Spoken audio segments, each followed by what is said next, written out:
Well, good evening. My name is Ted Lansmark. I am a professor of public policy within the School of Public Policy here at Northeastern University. You have tuned into the weekly open classroom.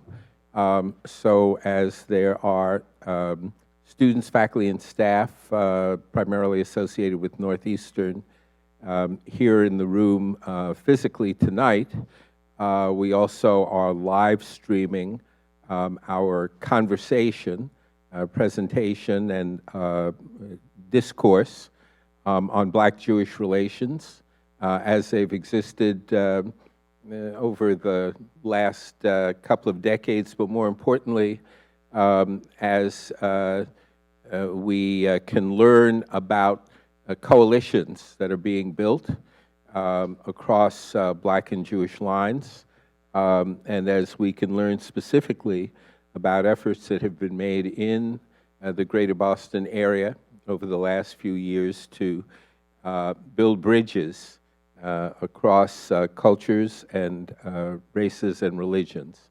And with that, I will simply note that if you are watching online and you have questions, we encourage you to enter those questions into our chat. We have someone, one of our staff, who will relay the questions to Jonathan and myself, and we will see to it that those questions are raised to our panelists. And with that, I will turn the microphone over to my colleague and peer, the head of our journalism program, Professor Jonathan Kaufman. Jonathan, you're on. Okay, thank you, Ted. This is really, I think, a very interesting evening.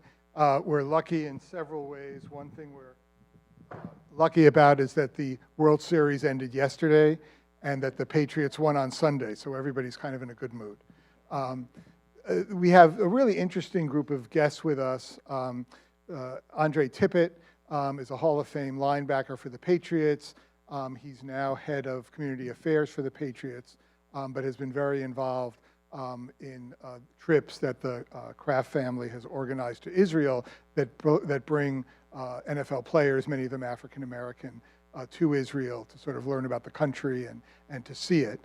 Josh Kraft is head of Kraft Philanthropies and has been the driving force behind a number of initiatives, including a recent initiative to combat anti-Semitism. Josh Zakim is a former Boston City Councilor, now active in housing issues. His father was Lenny Zakim, who was a friend to many of us, and the bridge that you drive over when you're coming into Boston is named the Zakim Bridge, and that's no accident, as we'll see, because Lenny Zakim and the Zakim family has spent much of its time and its efforts in the past few decades to build bridges in Boston, some of which I think may have come to fruition in yesterday's election with the election of Michelle Wu. And then Adrian Walker is an old friend of mine from the Boston Globe. He's a columnist for the Globe, and my favorite columnist because Adrian actually goes out and reports things. He doesn't just sit in an office and kind of decide what to say. He's out there all the time interviewing people and has a really good sense for the city, but also, having been born in Miami and traveled a great deal, has a good sense of how these kinds of issues play out across the country.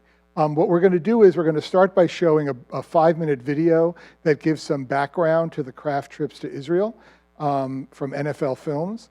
And then we're going to ask Josh and Andre to talk a bit about that program and their experiences.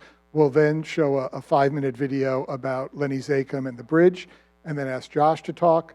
We'll have Adrian say something. That whole part will probably take 45 minutes to an hour, and that'll leave us plenty of time for your questions as well. We already have about 200 people watching online, and I suspect that'll grow, so we're looking forward to a vigorous discussion. Could we show the first video? You might be wondering why I'm standing on a tarmac and why I'm dressed like this in airplane mode. What if I told you guys that a bunch of Hall of Famers grabbed their gold jackets and went on an amazing road trip, and that you and I get to go along with them? It would be pretty crazy, right? It's not crazy, it's happening. Grab your pitas and hummus. We're going to Israel with Robert Kraft.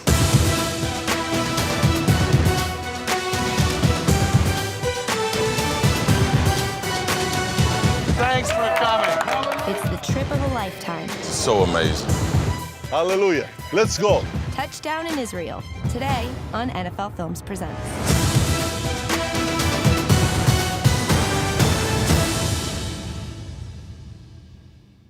Thank you so much. It's great to have you with us. It's great to be with you. Thank you. Good over there. Good to see you. Thank you. Appreciate it. So I hope you're all excited. Yeah, I'm excited. How many is this first trip for? Okay.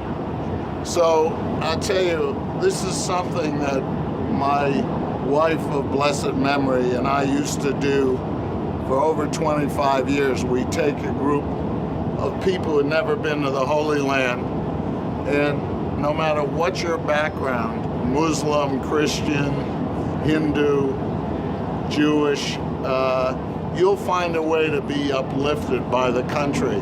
I just think back to 2 years ago when we were privileged to take a group, and here are guys who had been in Super Bowls, won Super Bowls, and when they were baptized in the Jordan River, it was the greatest day of their life. And they said, I hate the Patriots, but I love you.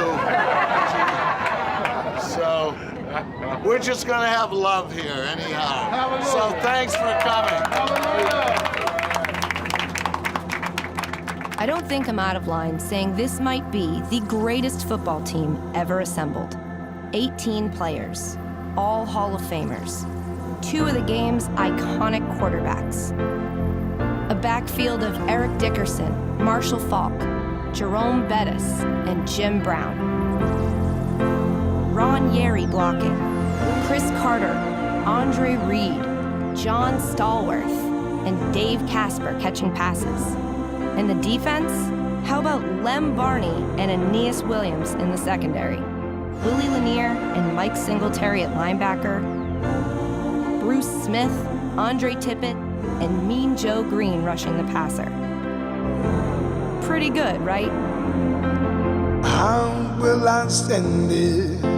How will I send it in the house on the hill? So what did this team of legends do upon touching down in Israel? Well, they went to a couple football fields to spread the gospel of America's game. Honored to meet you, sir. How you doing? My pleasure. Hey, guys. It's a pleasure watching you growing up. Thank you very much. Nice to meet you. Okay, you got the second best hair. My man over there, he's got the Odell, the kind of blondish. You're second. What position? Who plays what? Defense. I love it, man. You look like a young Edelman. In fairness, they did a whole bunch of other things, and we'll get to all that. Let me ask you, while you're here, what do you look forward to doing the next couple of days most? Or what just understanding more and more about the Jewish culture and getting a chance to see where Jesus walked and more about our Lord and Savior. I know that this country is very proud of themselves, and they show it.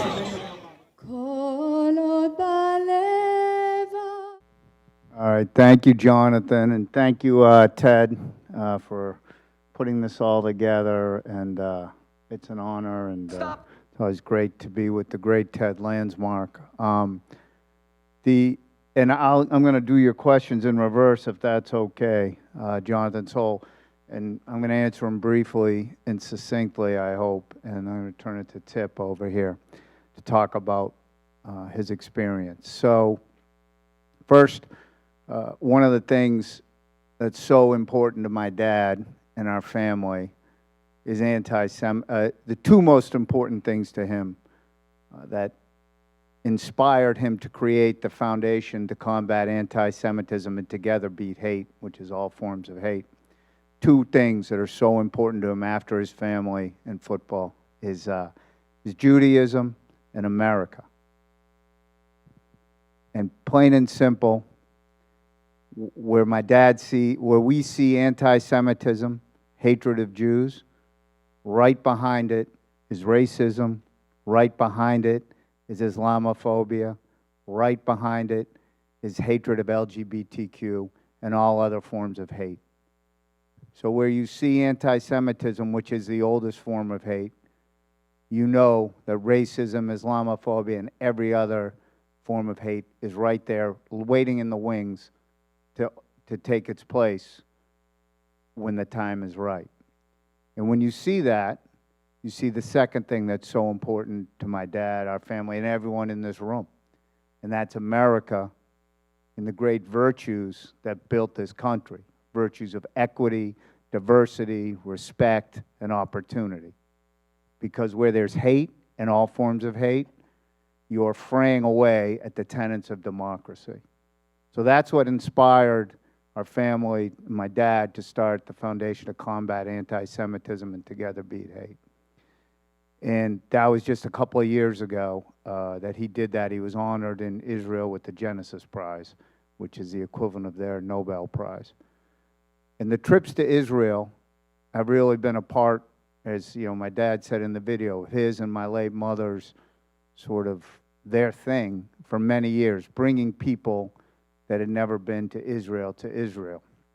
And of course, with the NFL, bringing Hall of Famers to Israel was so important to them, to expose people, because many people think, oh, you go to Israel, there's guns every corner, you can't do anything. No, just the opposite. There's openness. If you're Christian, Jewish, obviously, Muslim, there's things for you there. It's the cornerstone where your religion started, when you go, where your sense in our world started.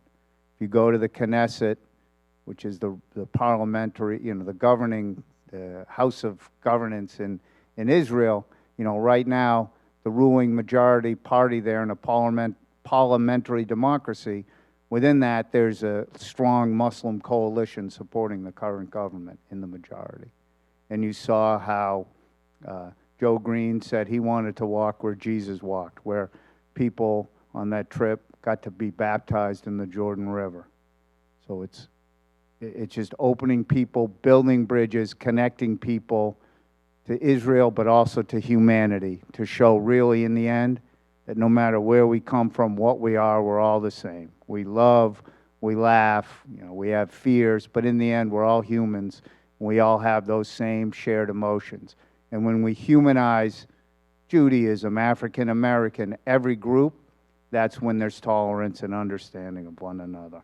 And that's the power of those trips, through those building those bridges to Israel. And now I'm going to turn to Tip. You saw him taking down somebody hard in that video. I'm glad it wasn't me, but and I'm going to turn it over to Tip. Thanks, Josh. I also want to thank you all for having me here to be part of this panel today. I think it's pretty special. I think it's very interesting. And hopefully we have a great opportunity to have a nice conversation before the night ends. As you notice, I was part of the trip. I've actually been part of all 3 trips that we've taken. We did, first year was a group of Pro Football Hall of Famers. Second year, same. And then the third year, we took former Patriot, present Patriots. So it was pretty cool and unique. And the funny thing about it was everyone called me because they had concerns. We had the same concerns that we hear about all the time about Israel. Going to what's going to be like. Is it dangerous? I don't know if I want to go there. And I eased everybody's pain. I said the toughest thing you're going to have to deal with in Israel is not being able to find a steak or being able to eat the things that you like eating here. So you're going to have to push back your flavor for the food. And the guys looked at me. What do you mean we can't get a steak over there? I said, you're gonna have a hard time finding one, but just trust me. The food there is gonna be healthy. It's gonna be fresh.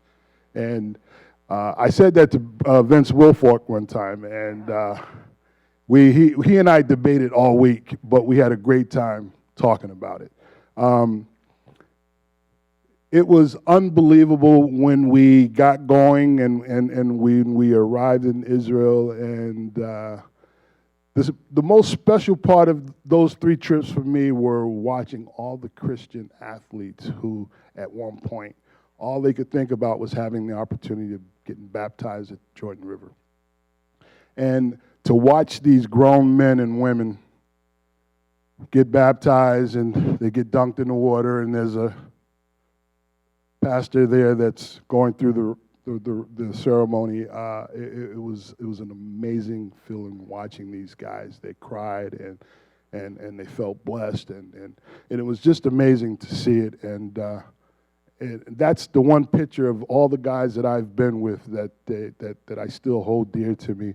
And every time I go back to Canton for ceremony, or if I run into these guys around the country somewhere, they all ask me, "How's Mr. Kraft doing?" I don't like your Patriots, but I love Mr. Kraft. Just like he said, and it's held true to be the same way. Every time I see these guys that took a trip with us, and all they can think about are the good things that we did. We got to see some special places. Obviously, we went and visited all the holy sites, and Old Jerusalem, and the wall, and the Western Wall, the Masada. The guys got a kick out of getting into the Dead Sea, and it was special because all these things that they had heard about and things that they were worried about, none of that took place, and it was a great conversation. It was a very eye-opening opportunity for so many guys who had never gone that far. And for me personally, it was real special. I don't know if you all know my background. I converted to Judaism 20-something years ago. And so for me to go, it was extra special. And I've been blessed to have my family there at one point, and my children have all done birthright over there. So for me, it was a no-brainer, but it was, as I said, it was more special to see the guys that first time on the trip, first time experiencing all things Judaism, Christianity, all the things that were available to these guys to take in, and it's pretty special. Can you tell us why you converted, and kind of what that meant and what it's been like? Well, obviously my wife is Jewish, and we at one point, our conversation was we want one religion in the household. We have a lot of friends that no one ever converted. They practice Christmas and Hanukkah. And for me, it just wasn't what I wanted to do. I knew Judaism was important to my wife, and it was an easy thing for me to do because obviously love for her, love for how we're going to raise our family and our children. It was pretty easy. I went through all the necessary ceremonies and studying, and it was pretty special when I eventually converted. And it's been extra special just watching my children take on responsibilities and the understanding of their Jewishness. And it's been pretty cool. Let me ask you, I mean, when you said the thing that people most wanted to talk about, and I thought it ended up being about the food or about the safety, did politics come up? Obviously, it's a contested area. And I'm wondering also, Josh, for you, I mean, do you see this, how does politics fit into it? Because most discussions, certainly on a campus about Israel, then focus on Palestine or focus on BDS or focus on all these things. And I'm wondering how that fits into the trips or the discussions before or after. Well, we got a chance to obviously meet the Prime Minister, and I think everybody fell in love with Netanyahu. So it was, nobody was an advocate against him. So we were kind of all for him at that time in the room, and it was pretty cool listening to him. We got a chance to hear and see a lot of things. Obviously, questions had come up, but I think, where we were and that given time, I think it was still for us, we're in awe and kind of taking it in. We got the ear of the Prime Minister, and we're listening to him, and he's getting to share different things that are going on. And, and you think about all the times that he's won office, you thought that, from an athlete standpoint, that's pretty good. He got a pretty good record going. So we were pretty impressed with that. But You know, that was as far as politics went. So I was on 2 of the trips, and I came late to both. But so I wasn't there for any of the prep work. But just knowing the vision of the trip and the mindset, I'll go back to something I said at the beginning. You know, the whole vision was to build bridges.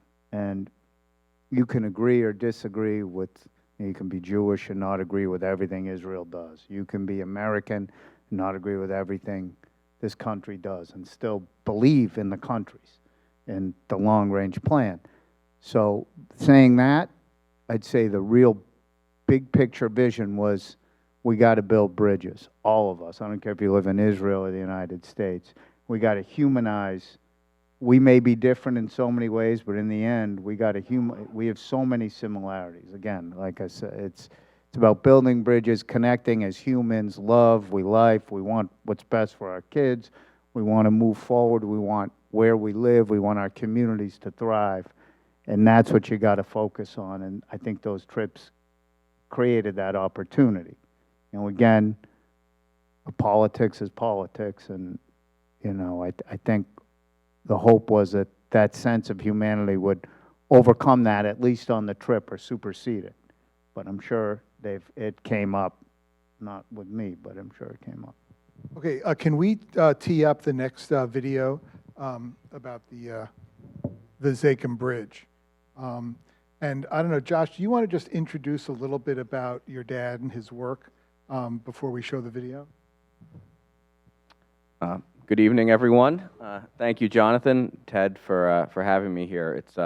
It's exciting. It's exciting to hear about your experiences with those trips, and tell you a little bit about why I'm here. So obviously, as Jonathan mentioned, my father, who passed away about 22 years ago next month, was a civil rights and political activist and professional here in Boston for many years. And one of the things that he often talked about was building bridges, coalition building, but he used the word bridge all the time, about bridging different communities, people from different backgrounds, whether it was Black and Jewish communities, whether it was the Catholic community and the Jewish community, whether it was immigrants.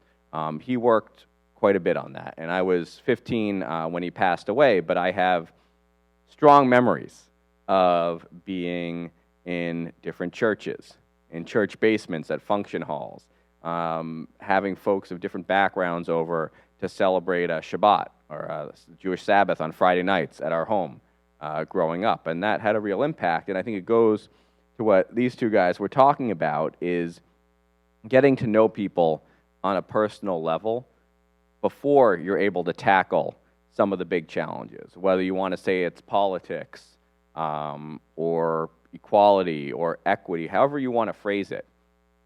If people are going to come together in a coalition to solve problems, it was really important to my father. It was important to me in my own work on the Boston City Council, where I chaired our Civil Rights Committee for several years, was getting to know people, meeting them in their community, and learning how to work together. So I don't know if I should continue on or watch the video, and you'll get to hear a little bit more from me. And one of the things that the video talks about Lenny Zakim, but it also talks about the Lenny Zakim Fund, which he started as he was sick, and then has continued onward.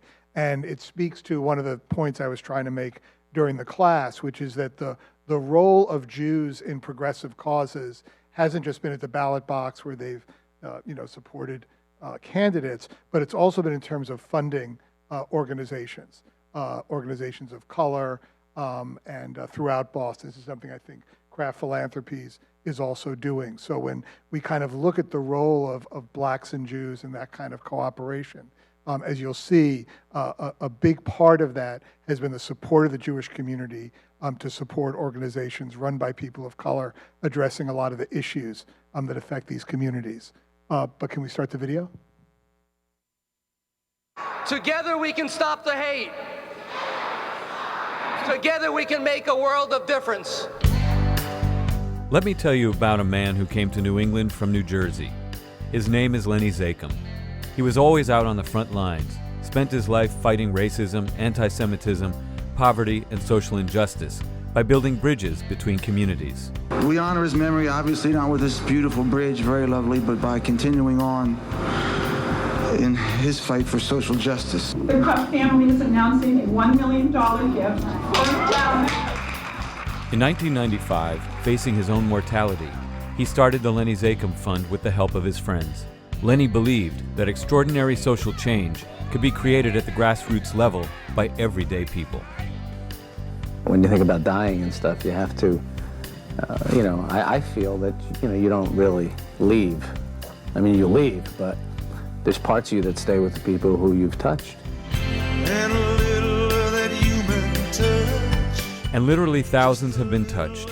Organizations that work at improving literacy, alleviating poverty, strengthening underserved communities, and ending youth violence are just a few examples of the types of partnerships the fund supports. Who's out to your story? What does that mean? All right, guys. When I think about my life story, it brings tears in my eyes, but also it brings joy. The reason why it brings tears in my eyes is because I grew up in a household without my father. There was a sense of worthlessness that I felt from not having him there, a sense of inadequacy. I don't want another child to have to feel what I felt. I want to make the world a better place by making sure that kids have their fathers. As soon as you leave the court, we're going to send you to Madison Park. So the primary reason why I started Fathers Uplift was to provide support to fathers so they can stay engaged in their kids' lives. We all make choices that we're not proud of, but if we can help people say, you know what, I am not my choice. I define who I am. My Heavenly Father. I myself went through some troubled times. Charles has helped me to reestablish my confidence, my worth as a man, as a father. We're not trying to make their lives perfect, but if we can teach them how to parent themselves, they can be a better parent to their kids. Big A, little A. I founded For Kids Only in 1984. I was at the time a mother myself who had to go back to the workforce. Most of our children here are from struggling, poor, at-risk families. They're hardworking families. They're families that really, really care about their children, but they have to go to work. They have to put food on their table. The mission of our nonprofit is to support the out-of-school time learning needs of children and their families through social, cultural, academic learning opportunities that really give children the necessary skills and self-esteem to participate in this world as successful adults.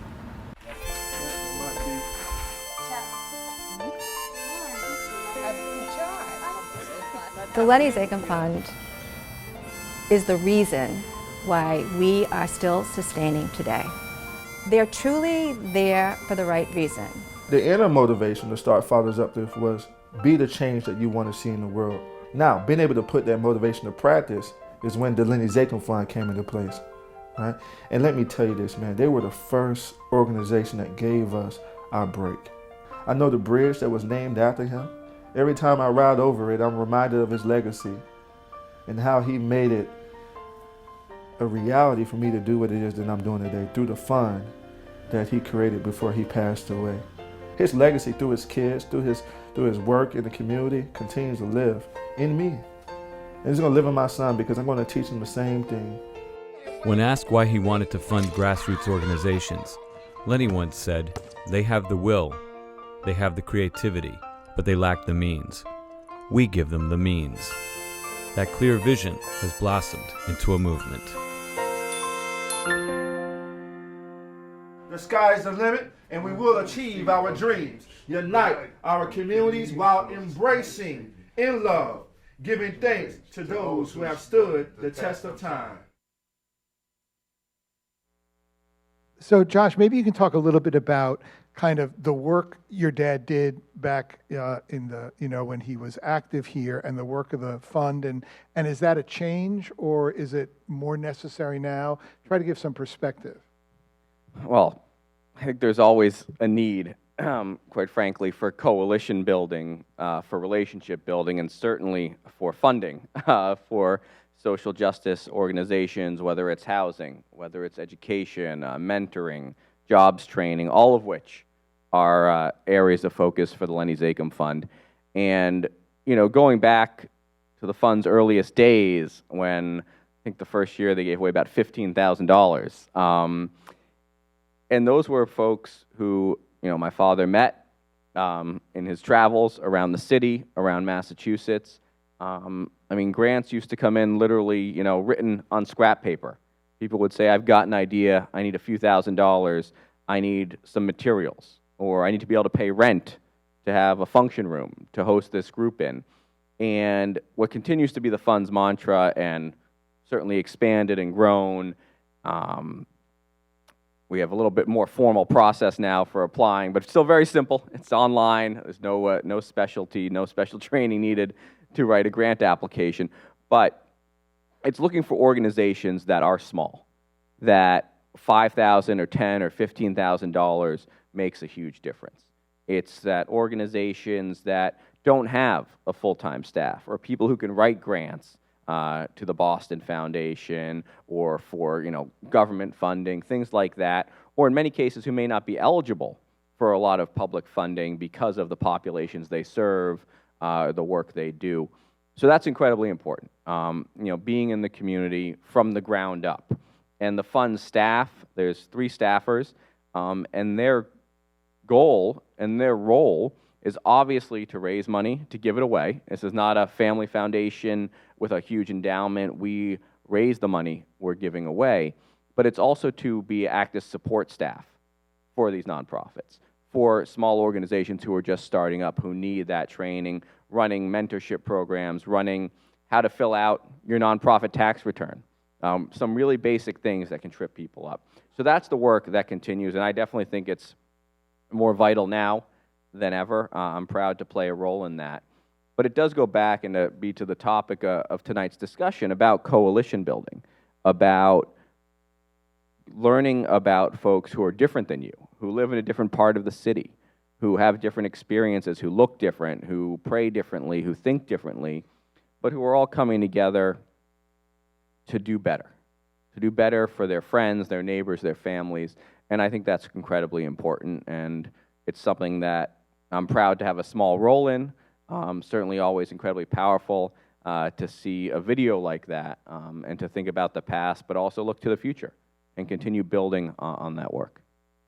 Okay, so we're going to come back with questions, but I want to talk, Adrian, we don't have a video to introduce you, unfortunately. It was, but I want to ask you guys 2 things. One is, this question of blacks and Jews talk about it a lot. We have conferences, we have panels, we write books. But I'm wondering, you're out in the city and around the country. How much do you think this idea of a Black-Jewish coalition is important? And then kind of secondly, but also connected, do you think the change we're seeing in Boston now, Michelle Wu's election, how does that speak to this whole question of coalition building and the transformation Boston seems to be going through? Well, first of all, thanks for asking me to be here on this great panel. Jonathan and Ted are both old friends of mine, and I know everybody here, so this is really great. It's such an interesting moment in the city in terms of coalitions, because Michelle Wu just got elected by a coalition that never existed before, if you really think about it, right? It's like a coalition of young progressives, it's people of color, it's black, it's Asian, it's Jewish, it's kind of a little bit of everything. And it defeated sort of the old line, coalition that elected Marty Walsh, right? Who was elected by sort of Dorchester, Southie, organized labor, that kind of thing. I kind of hate the labels Old Boston and New Boston, but without question, it's a different kind of group. What it means in terms of Black-Jewish relations, I think we can't know 24 hours later. But I think, but it's certainly one of the things, it's a great question. It's something that's going to be worth watching. And that was your second question. What was the first one? Was this question of a Black-Jewish cooperation, is it important, or is it just something that kind of was in the past and there's some good stories there? Or is there something that is either dangerous when it falls apart and important when it comes together? Historically, it's very important, right? I mean, you're an authority on this. You go back to like the founding of the NAACP, right? And for decades, it was vitally important. I think you don't feel it as a coalition now in the way you might have in, say, the 80s. I think it is a coalition that's honestly frayed a bit in the last 20 years or so. So, I'm very curious to see what its future is going to be. I mean, I think there still is a coalition. I think it just is, but it is not sort of front and center in the way that it used to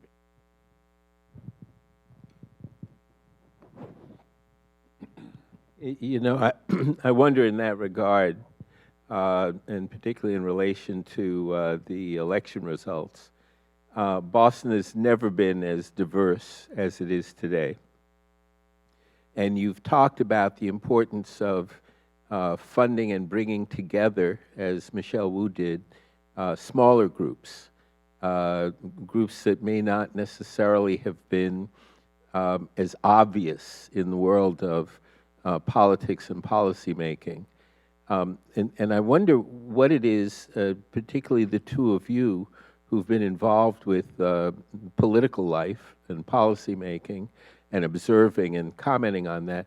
I wonder what you think the next steps could be that would be taken by political leaders or policy makers to begin to bring people together around issues. And I raise that in particular in relation to what was actually rather low voter turnout in an election that received national publicity and which everyone agreed could be transformative.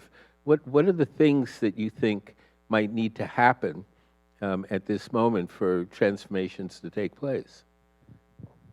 The turnout issue was really interesting because, at one level it was such a transformative election, and it felt that way all along, right? You had this field you'd never seen before.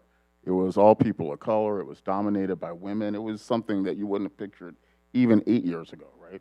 Much less, 15 or 20 years ago. And yet somehow, it never seemed to quite turn voters on and connect with them. And I'm not sure exactly what accounts for that.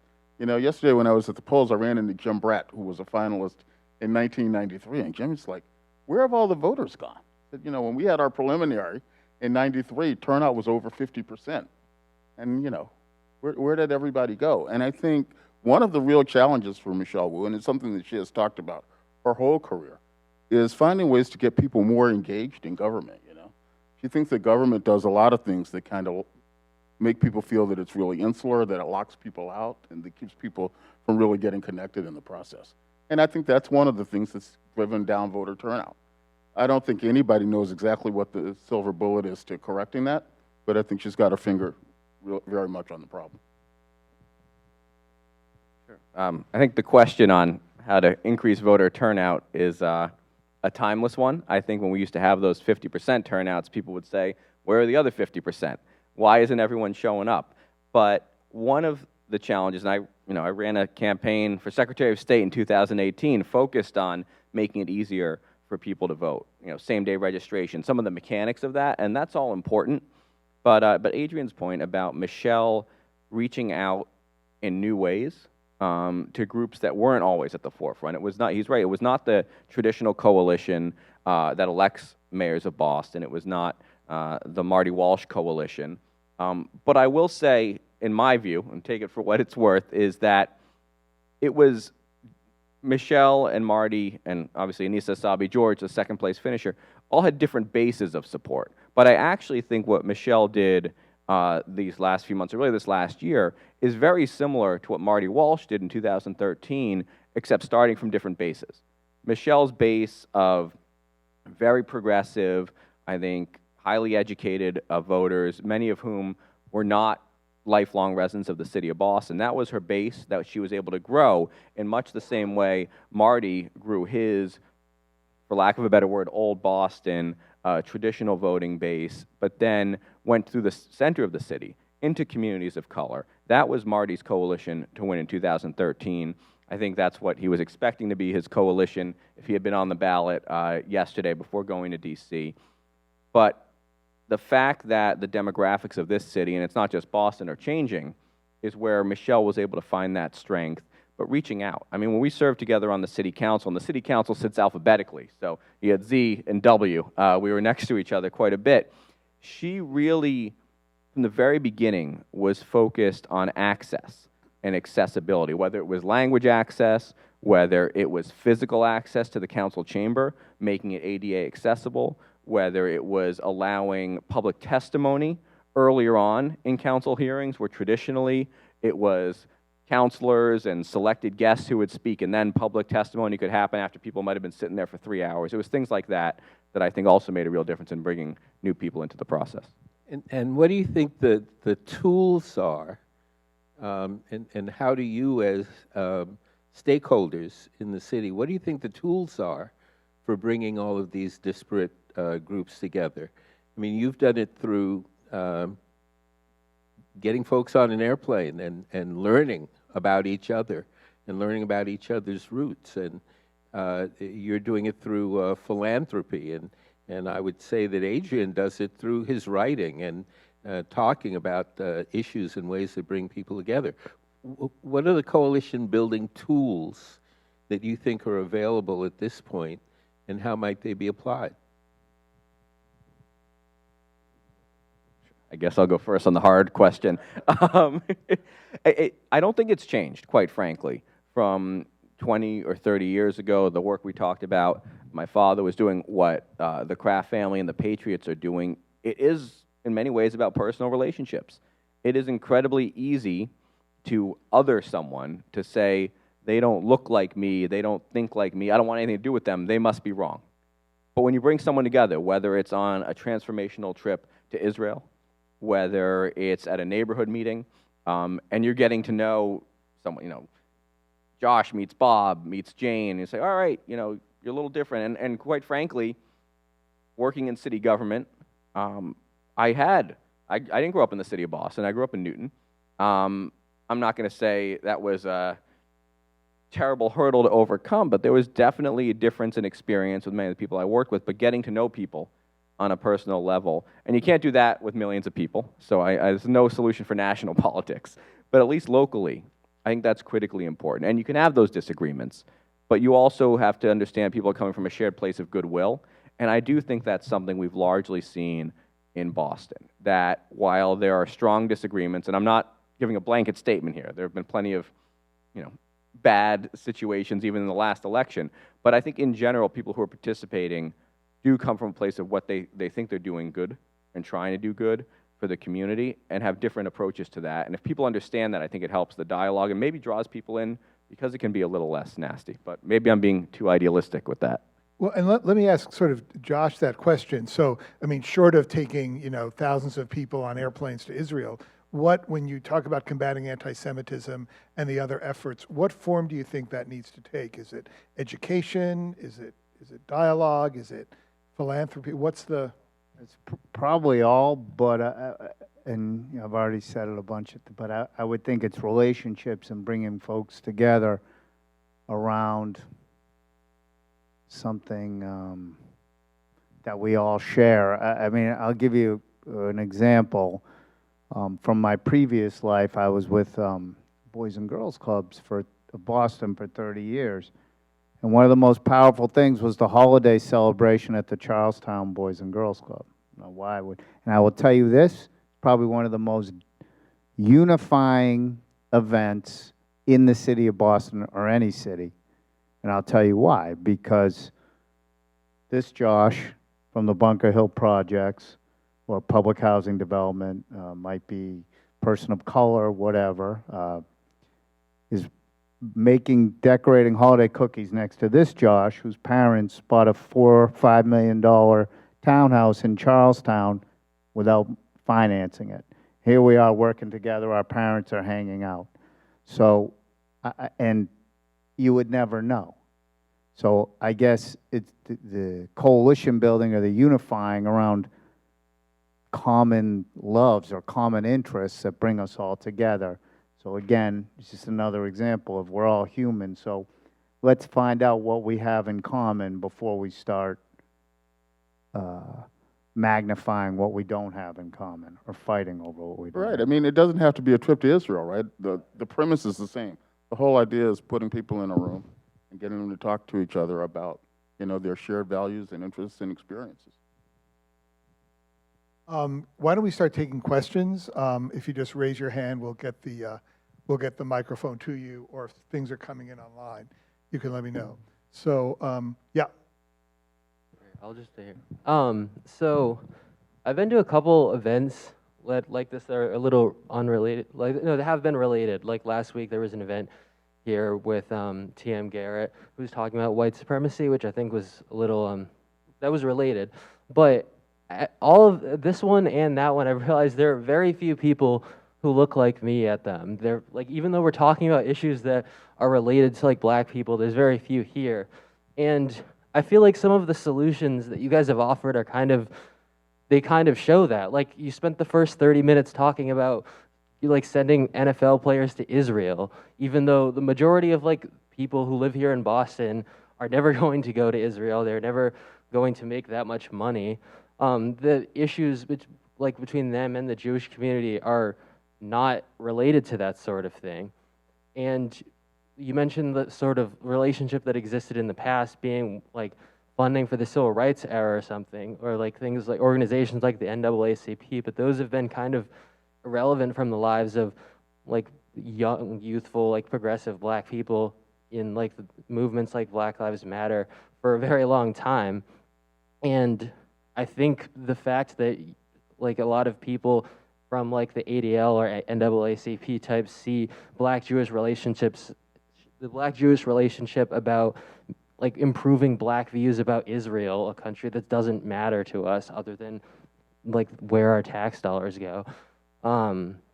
I think that might be like a pretty big problem if we're actually trying to make things better for black people here, like black people who are facing racism in Boston, or Jewish students who are facing, like if someone draws a swastika on the community center, sending an NFL player to Israel is not going to deal with that. What are the issues you think they should be, where would you find that? Oh, I would say I think there's is commonality between the two, but I just don't think like if we want to talk about being victimized by like white supremacy in the country, or like the way that like when like neo-Nazis come to Charlottesville or something like that, obviously both black people and Jewish people have cause for concern about that, but I think the solutions that you guys are portraying are out of touch. I think with Mike, if you look at polls about what younger black people and even younger Jewish people think about Israel, they're not this sort of Netanyahu is great and Israel is an awesome country with no flaws. Like I think focusing on Israel as if that's the source of division between black people and Jewish people really misses the ball. Thank you. So I would just say that I understand exactly what you're saying. Not everyone can be an NFL player. I get it. But I think it was we're just using that as a vehicle to bring folks together. And that's why I use that example from the Charlestown Boys and Girls Club, where a kid from the Bunker Hill housing development is next to a kid whose family owns a $5 million townhouse, and they're celebrating the holidays, whatever holiday it is. So, and then Adrian had said, you know, we just have to find shared experiences to bring people together. And so I think that is probably the overlying message of everything we're all saying. And I agree with you, not everyone can get on a plane and go to Israel. And I agree with you, not everyone's going to agree with Israel politically, just like we probably don't all agree with what this country does all the time politically. But I think the big picture goal is to find those commonalities, whether it's making holiday cookies, whether it's coming together to fight against neo-Nazis and protest against neo-Nazis, which would get everybody except neo-Nazis in the country together. So that's, I guess, my answer. Yeah, can I just add on to that? I think it's a good point. It's a great point that's made. And I don't want to trivialize the issues by saying it is just about feel-good moments. What I guess a point I was trying to make, and I think obviously ineffectively, is it's through those moments that you're building the relationship. So when there is a swastika in a locker room or at a school, when there is a neo-Nazi rally, you're not calling someone for the first time, or you're able to coordinate, you're able to come together. And I do think, again, I'm I was going to say I'm relatively young, but in this room I'm probably on much the older side over here.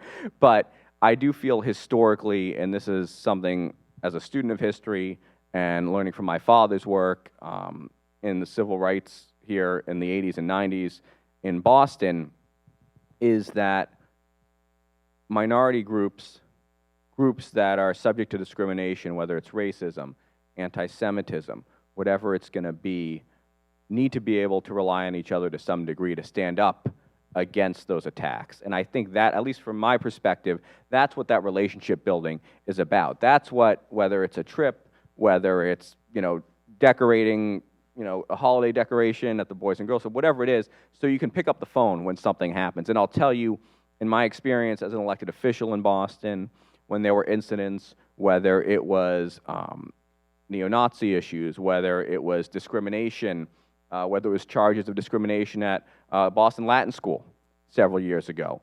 And my friend and colleague, Tito Jackson, who chaired the education committee at the time for the city council, and I immediately were able to put together a letter. We were able to call hearings. We were able to work on that because we had a relationship. There was already that relationship of trust there and of goodwill. So I think that, at least from my perspective, is what's important about these things, so that when these serious crises erupt, when there are attacks on either population, and for the context of this purpose of this conversation, it's the Black-Jewish coalition, you need to be there.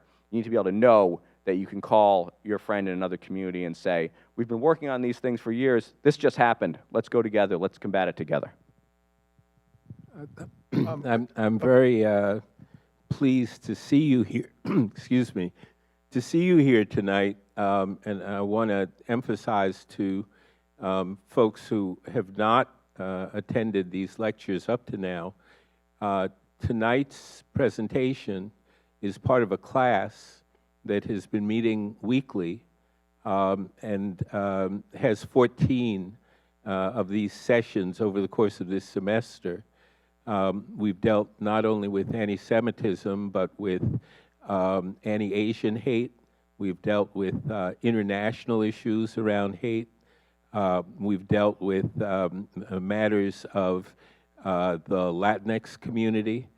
And what we're trying to get at is not just the immediate issues that you may see tonight, but what some of the fundamental core issues are in addressing matters of, excuse me, of hate and of approaches to overcoming that.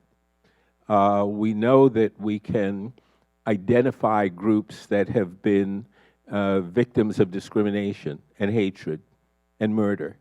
But we also know that there are certain commonalities across those groups, and that both as individuals and institutions, we need to develop tools to address those.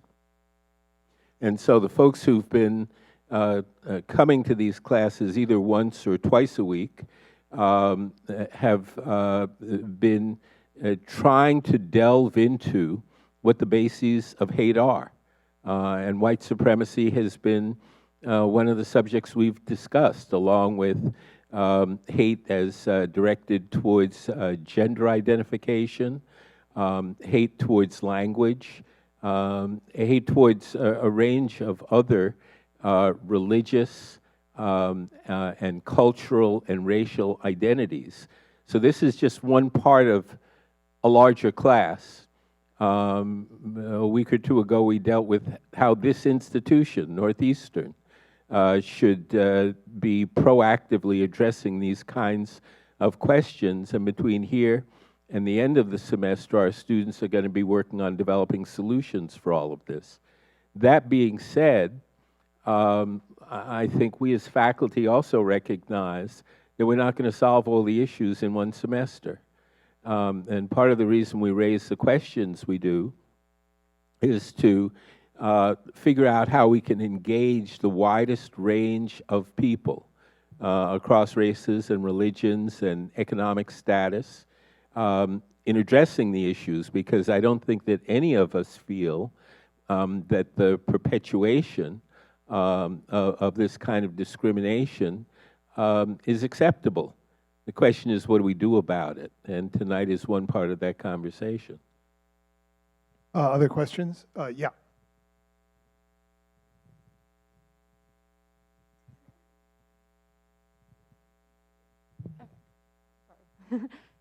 Thank you all for being here and for all your remarks. Hearing all about like your ideas on coalition building has been very useful as a student who's been in class all semester. We've all been talking about it and seeing how it's really important and also really difficult. Like I think when we've been asked about coalition building, a lot of us are stuck on ideas. So it's been really useful. But I think, at least for myself, and I think a lot of students would agree that coalition building is certainly not enough to, I guess, repairing a divided America is what we call it. And so I'm curious what your thoughts are on how coalition building fits into the greater picture of representation throughout, you know, occupational representation. Like when you look at the NFL, for example, you have a vast majority of players who are Black, but when you look at management and upper level management, team owners, vast majority are white. And so I'm just curious about how you think that plays into the greater picture of repairing divided America, about ending hate, as well as, I mean, we see this representation conversation happening with the mayoral race that just happened, first woman, first person of color ever to be elected mayor. So I guess it applies to all of you, but hopefully that was an articulate question. I don't know, but thank you.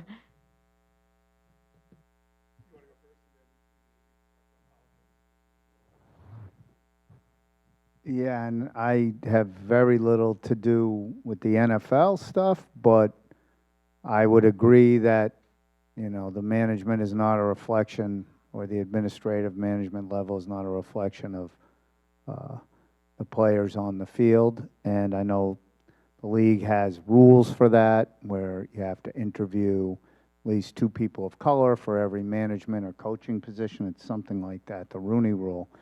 And we have to do a better job. The NFL has to do a better job, and that's one way. And we're trying to do some things quietly at the Patriots. But you know, I would agree with you that, you know, coalition building is just really a beginning, and representation is the real issue. And the question is, really comes down to how do you build political power, right? And the thing that building coalitions can do is it can give groups that have been shut out of power an opportunity to amass more of it. And I mean, I think that's the way you get, say, for example, in Asian mayor, that's the way you begin to get your hands on the levers of power in City Hall and in the State House and in Washington, as much of a train wreck as it is, and begin to have the capacity to enact real political change. But you're right, I mean, coalition building is important, but it's really just a beginning. It's really a question of what you're going to do with that coalition, and when you get it, what are you going to push for, and, you know, what are going to be your strategies for really getting, you know, gaining real juice and being able to really do transformative things in society. I wonder, let me ask you a sort of a media question, which is, when you're covering things, so there's those famous pictures from the civil rights movement of, you know, Abraham Joshua Heschel marching with Martin Luther King, white students being beaten up along with Black civil rights protesters. Is there something about coalitions that the media is drawn to in a way that's different than it being maybe dismissed as, you know, oh, that's just a Black protest, that's just a Latinx protest? I wonder, when you're looking at things and your sense of the media, do coalitions sell a story better? You know, the media is so diverse in its way, ideologically, that I'm always kind of hesitant to generalize about it. For me, it doesn't, but what you're always looking for, I think, is a different story, right? You're looking for the ways in which pursuing power or whatever it is are changing. And so it matters when you see a group that doesn't look like the groups you've seen before. It matters when, in the wake of the George Floyd murders, for example, you see this big multicultural group taken to the streets, and you're saying, this is hitting a nerve with people who used to ignore this. This doesn't look like the protests I covered 10 years ago. So yeah, I guess in some sense, it does perhaps end up playing out a bit differently in the media. Yeah, do we have a question from online? Yes, this is a question from an online attendee. Who does each speaker see as a leader today in bringing Blacks and Jews together in a common cause?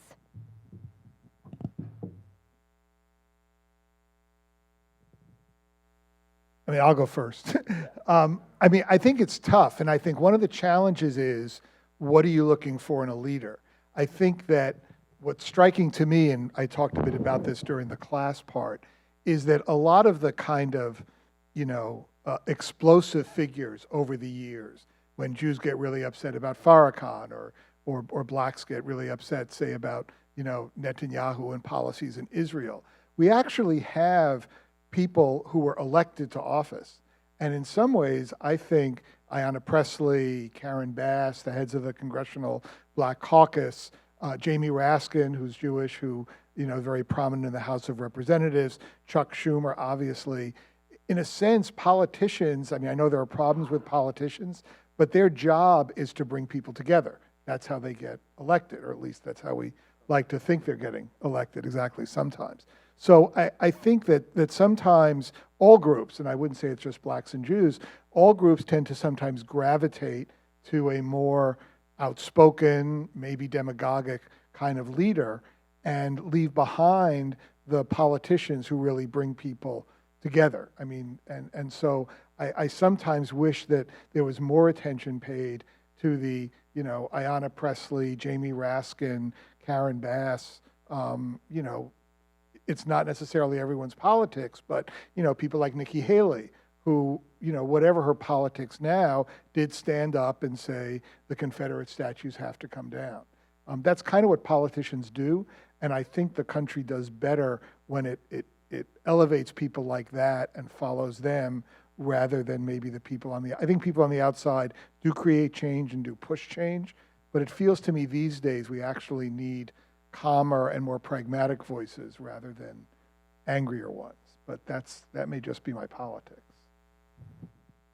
The thing about this question is, I think a lot of the coalitions you see now are really ideological rather than ethnic. I don't think there's anybody that I can think of who really thinks of their job or their main agenda as bringing blacks and Jews together. It's more like bringing progressives together, bringing people together who feel a certain way about a certain issue, right? Which might be Israel, right? But it's not about, hey, how are we going to get blacks and Jews in the same room? I think, I think that at one time perhaps that existed, but I don't think that's really where people are coming from at this point. I'd say I also don't have a name to give to the questioner, but it is to that point. And Jonathan, I think you might be being a little too idealistic, saying that we should be having politicians who are more sober-minded and less divisive. I agree with you that we should, but often those folks aren't getting elected, although a nice change in Boston yesterday. But on the national level, it's a real challenge.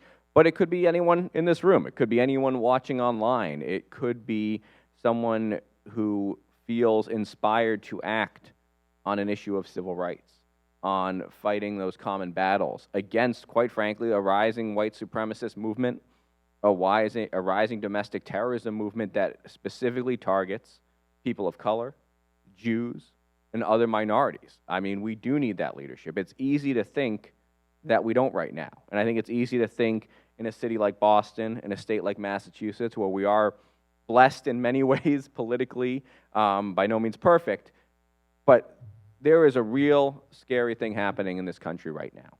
And if leaders are not building those relationships in the way that the Patriots have been doing in their own unique way, that needs to be happening around this country, because there are these common challenges. It's easy to talk about, the civil rights movement and those battles and the marches and the successes and the setbacks, but that's not all, in my mind at least, that the Black-Jewish coalition is about.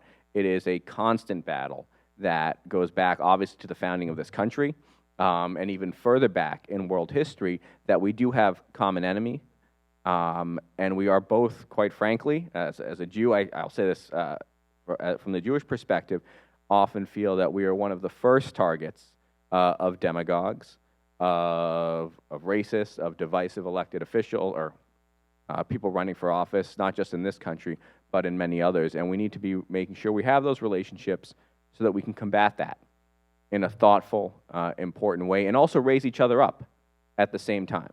Because I do, again, believe that this relationship, the Black-Jewish coalition throughout history, has been incredibly mutually beneficial. And we need to make sure that those conversations continue to happen for shared goals.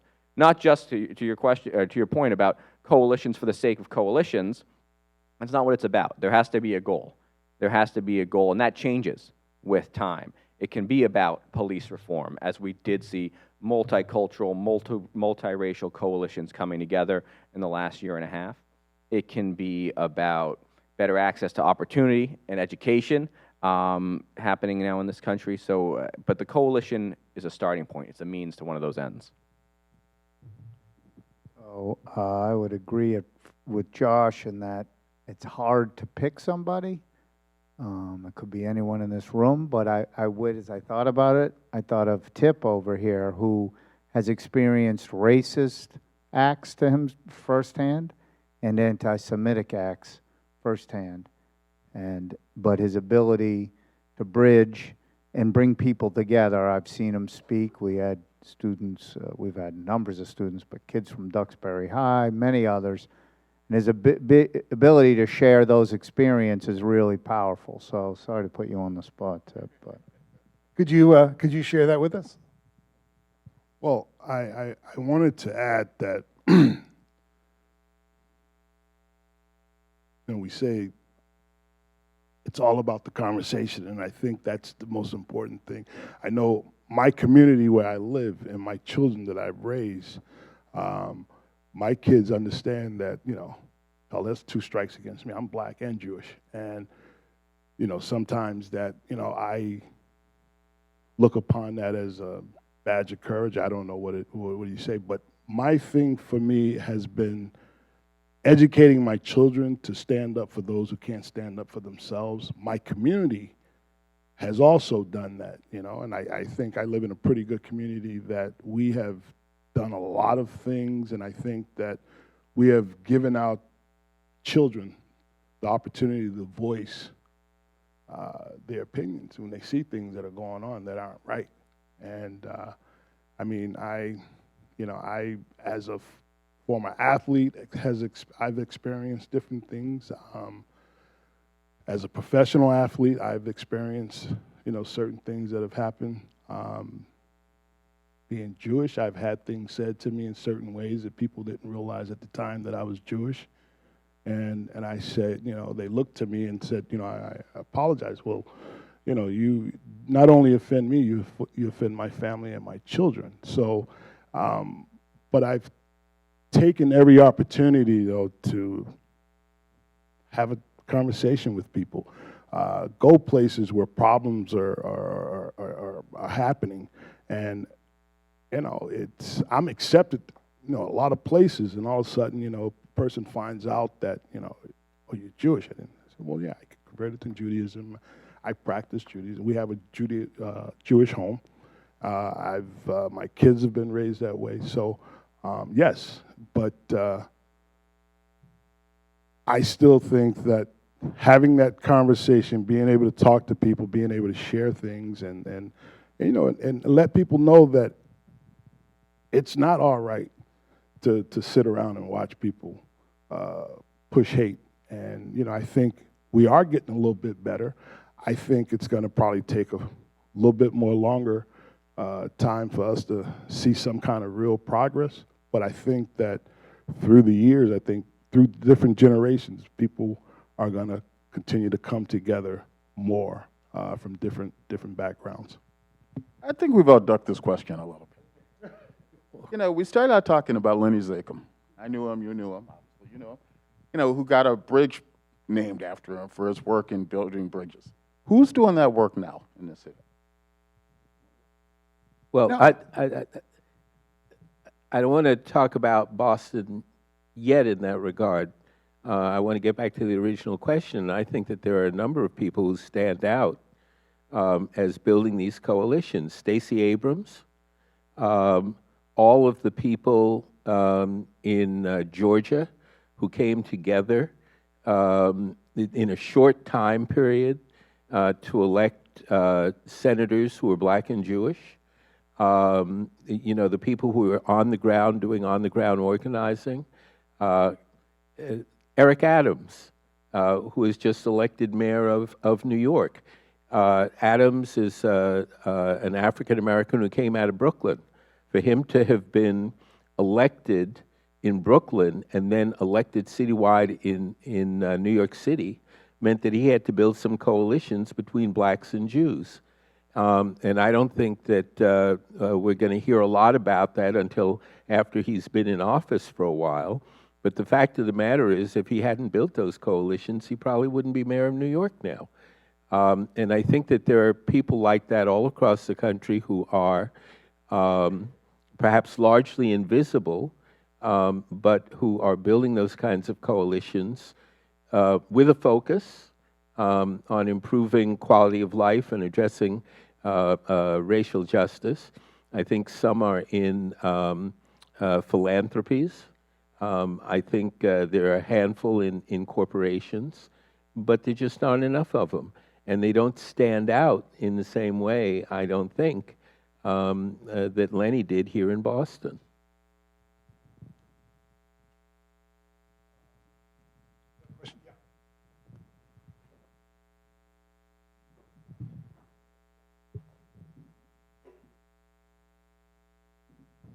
Yeah, thank you guys all for all of your remarks. It's been super insightful. There's one thing that I feel like I've seen a trend just talking about progressive coalition building, specifically between progressive groups.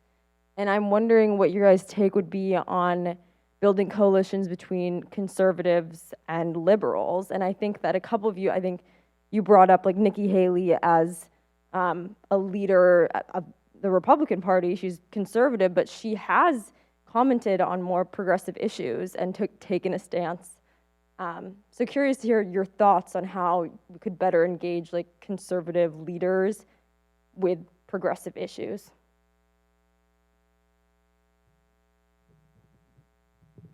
And I want to add one point to that, which is interesting.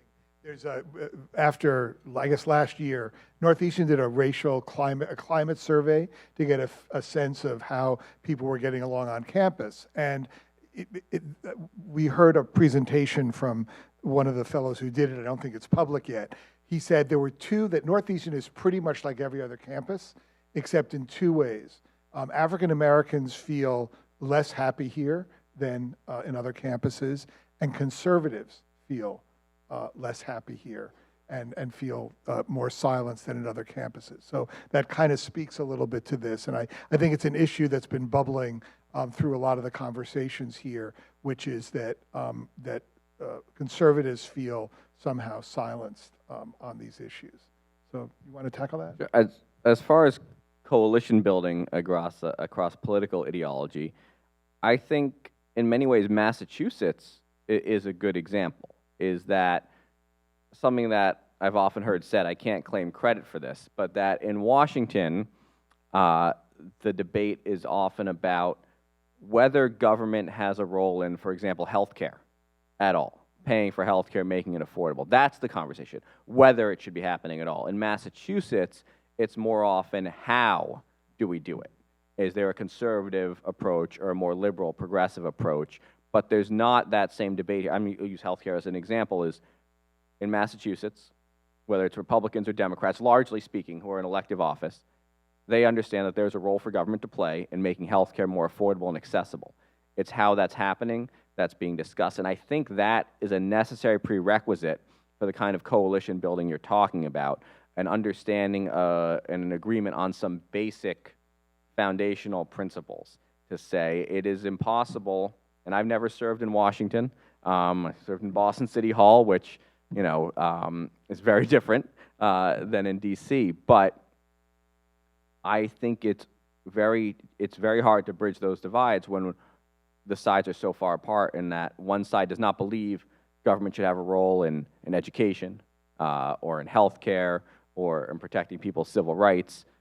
That's really challenging. So if there is a baseline agreement on there's a role for government, let's do it, I think you would see folks on all sides wanting to do that. And there's a long history of that in this country and in this Commonwealth. But I don't want to be a downer here, but I don't see high hopes for that in the near term when both sides right now feel the other is an existential threat to the country, to their way of life. I wish I had the answer for that, and if anyone up here does, I'm going to say we got to, get them on the campaign trail for Washington.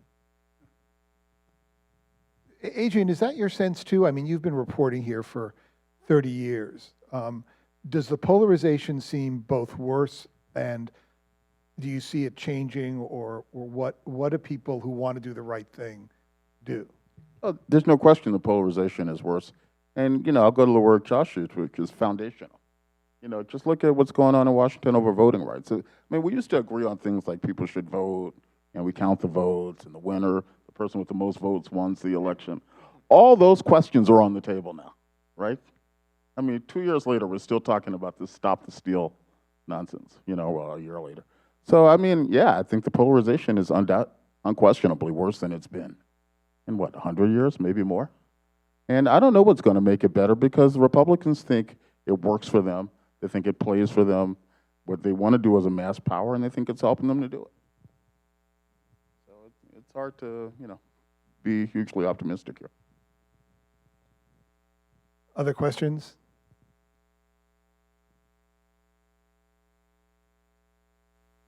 Ted, so you're a veteran. I mean, you were here during Boston's darkest days in many ways, during busing, and you've been here sort of through all the changes.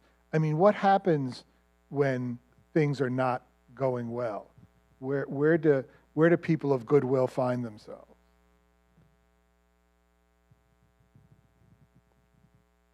I'm thinking a bit about some of the students' answers to questions we posed in the midterm week or so ago. And there was a fairly high degree of pessimism about the mid and longer term future in terms of the countries being able to reconcile a number of issues. And a number of students pointed out that these are not just local or national issues, they're global issues. Populism and nationalism driven by race and religious hatred is hardly something that is distinctive to the United States at this moment. And, I found myself reading a number of those answers and wondering whether we should just throw up our hands and go along with the divisiveness that exists in the country, lose our sense of optimism about what could happen, and just say it's every individual for themselves now for the next 6, 8, 10 years, 12 years, whatever it is. And last night's election results, particularly those that came out of Virginia, suggests that indeed there's a pushback, a major pushback against the progressive efforts that were made, again, not just in the United States, but abroad, to address issues of social and racial justice. And that the electorate, those people who show up, are more likely than not to want to continue to be divisive because it suits their purposes, either corporate or financial or social. But my own view is, and I agree with Adrian that things are worse at this moment, my own view is that the country got to this place because a number of people who have benefited from racism and social division got themselves organized. And they organized over not 2 or 3 or 4 years and then gave up. They organized at the school board level. They organized at the zoning board level. They organized at the tax board level. They organized at the county level. And they've done it all across the country for at least a quarter of a century. And what a number of commentators are now pointing out is that progressives organize, they win an election, they think it's all won, it's all done, and then they get complacent and don't show up at the polls and don't continue the organizing efforts. And we've seen this again and again and again.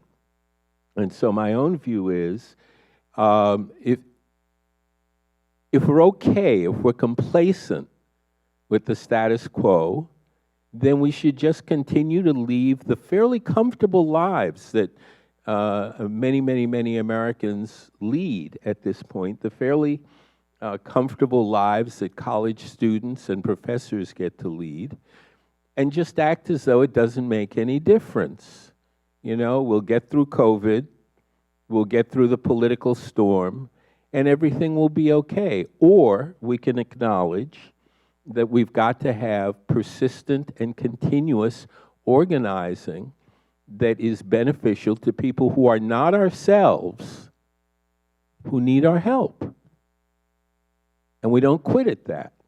And so my response is, as much as I recognize and live within the context of a lot of political and social and racial pessimism, you know, folks who say, oh, you're not really dealing with the issue right now. There are a lot of issues, and there are more than enough issues for all of us to grasp at least a piece of one of them and to go out and organize to fix it. I mean, that's the way I look at things. And I would argue, and then we'll have time for one more question. I think we'll probably take it from online. But I would just add to that that part of this benefit of talking to people is that the conversation needs to go both ways, right? In other words, you know, progressives can learn from conservatives. You know, when you go into these communities, whether it's Charlestown, South Boston, I mean, you know, people have views and they're more complicated. I mean, it's interesting, that NFL film thing I showed, which is not the typical kind of thing you show to a class. Part of what I was struck by in that, and Andre, you referenced this, it wasn't about politics, it was about religion. And we, on this campus and in Boston, in Massachusetts, underestimate the importance of religion in a lot of these issues. And it is true, and we were talking about this earlier, you know, the country, young people are, you know, moving away from organized religion, and yet there is a power to that. And so I think in these encounters that we talk about in organizing, you know, everybody's got to listen more and maybe adjust some of their expectations about whether it's religion or political views or agreeing to disagree. Why don't we take one more from online, and then we can wrap up. This question is from an online attendee. What have been the main factors that have frayed the coalition between the Black and Jewish Alliance in recent years? Adrian, you want to take a little whack at that because you feel that the coalition is kind of not as important. I'm not sure I heard all of the question.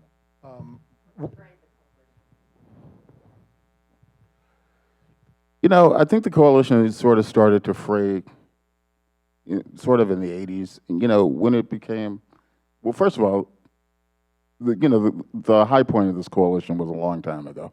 And I just think, you know, a lot of it has come down to issues regarding Israel and, you know, what's going on with the settlements and the West Bank. And I'm not taking a side on this, but there has been this perception that it is engaged in practices that are essentially racist by American standards.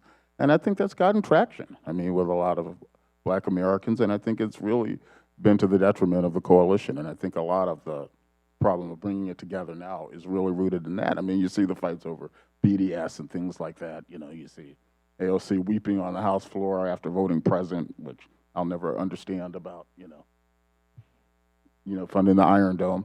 I mean, and those are the kinds of things that have really driven a wedge between the groups. Josh, do you have a sense of that? I think it somewhat goes to Ted's point about complacency also.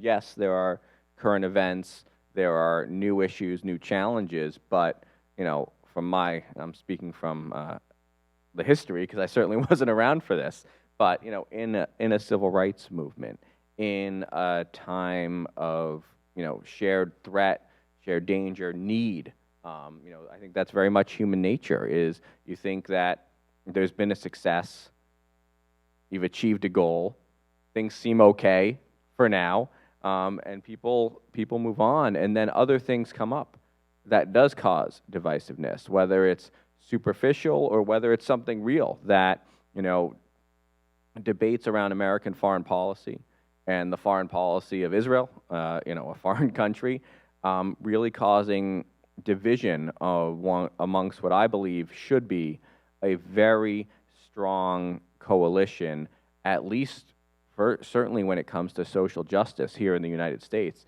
and a coalition that has had great success in that role, and that, quite frankly, I think, both the black and the Jewish community need each other in the face of continued and renewed attacks by white supremacists, whether it's from state houses that are looking to suppress the vote across this country, whether it's marchers in the street, whether it's violent attacks, whether it's hate speech. We need to be able to rely, I think, on each other in this coalition. It's work that I've tried to do to some extent during my time on the Boston City Council, but I think it's incumbent on all of us to try and do in our lives. Charlottesville was an attack on blacks. Josh and Andrea, any final thoughts? Yeah, I would just say I think one of the reasons that the coalition was so strong is both Adrian and Josh have mentioned back in the, and it's frayed. I think one of the reasons it's frayed also is as we've gotten farther and farther away from the Holocaust, the right-wing conspiracy, which unfortunately now has invaded the far left, about Jews control the world. I mean, we're 0.2 population of the world, but that's sort of taken a hold, and that we have nothing that we struggle against. And I think a lot of that's taken a hold. And you can see how that could impact a coalition that was so powerful. You mentioned, Heschel and Dr. King, and I think that's a lot of it too, that we're not seen in the same light as we were after World War II.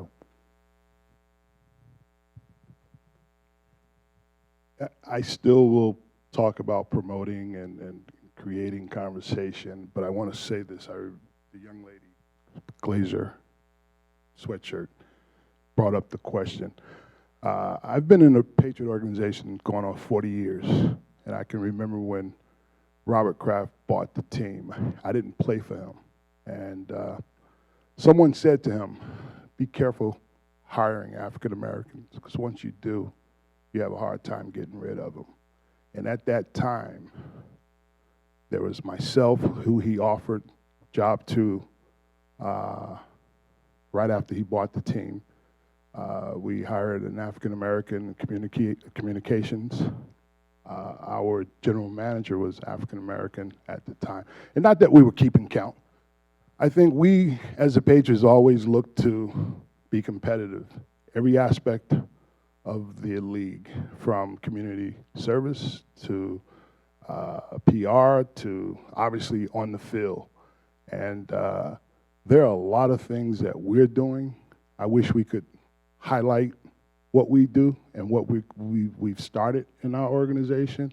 And again, like I said, we're not really trying to keep count. I think what we're trying to do is to effect change and stand up and be counted. When it's all said and done, when it's time to get up and be counted, and we will not have a problem with holding our head high and said, we've done what we wanted to. We've created opportunities for everyone, and that's part of that conversation that we still keep trying to have with people. And I'll leave it at that. Okay, well, thank you very much. This is really terrific and honest and candid. I hope it answered a lot of your questions and it'll provoke more conversation. So thank you to the panel.